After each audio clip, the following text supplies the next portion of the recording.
So today is Columbus Day. No, I will not call it Indigenous Peoples Day, as I refuse to be politically correct. I will call it Columbus Day, and only Columbus Day. I do not care what people think or believe. It is Columbus Day through and through. For the record, while I do admit Columbus had some issues, and his governorship of Hispaniola left a lot to be desired, I will not extinguish him for that reason. I choose to honor Columbus for his contributions to exploration. Yes, the New World was first discovered by Norsemen 400 to 500 years prior to Columbus under the leadership of Leif Erikson, but it was Columbus who reignited European interest in the New World. I will also honor Columbus for the development of the Columbian Exchange. Now, I will also admit there were some attributes of the Columbian Exchange that were tragic. The Columbian Exchange nonetheless changed our world for the better in regard to foodstuffs and livestock. Now, some of you will continue to say, Columbus was a murderer. And as I said before, Columbus had his issues in the treatment of not just natives, mind you, but white colonists from Spain. However, the natives were just as violent and brutal and warlike in their own right. Even before Columbus came to the New World, natives were killing each other for one reason or another. So this talk of the noble savage is false. There was never a noble savage, as such a term was created by political correctness pundits to make Europeans the villain in this historical narrative. Then there is also this belief that the whites somehow supposedly stole the land of the natives, which in itself is bogus, and here is why. Now, for those of you who are familiar with geological history and anthropology, will note that there was one time an event called the Ice Age. This caused world oceans to decrease in the way of depth, exposing continental shelves all over the world and creating much in the way of glaciers. Now, one continental shelf in question eventually became known as the Beringa Land Bridge. For those of you who don't know much about geography, the Beringa Land Bridge was located between modern-day Siberia, it's in Russia by the way, and modern-day Alaska. Considering there is much in the way of migration through this land bridge in the way of human beings and animals, the concept of natives owning this land is false, considering these people, these so-called Native Americans, were not even native to America to begin with, as in North America and South America. Considering they were the descendants of Asian hunters and gatherers who crossed over Beringa many centuries prior. I hate to break it to you, but that is the truth.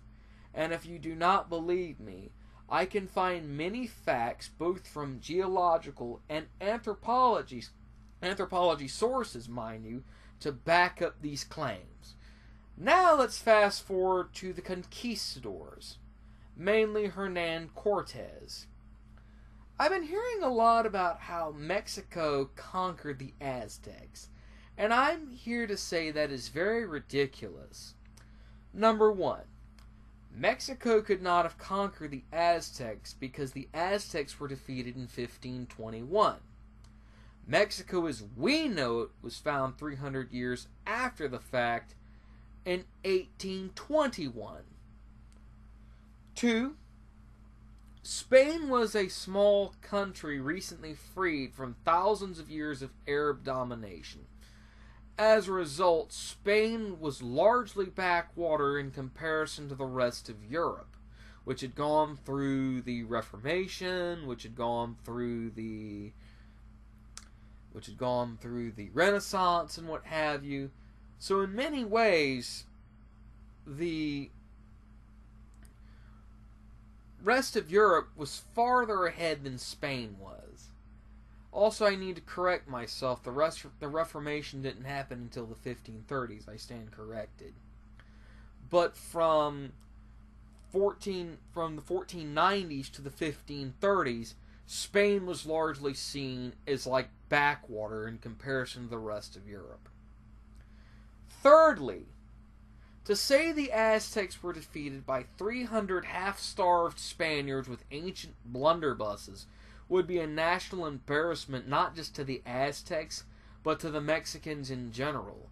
For it was not this small group of Spaniards that conquered the Aztecs, mind you. It was rather, namely the neighboring native tribes whom despised the Aztecs for their murderous rituals in appeasing their Aztec gods. Now, why am I saying all of this? It is because in this modern era of political correctness and leftism, the truth of history is being eroded in the name of appeasing groups of people who are afraid to face historical truth.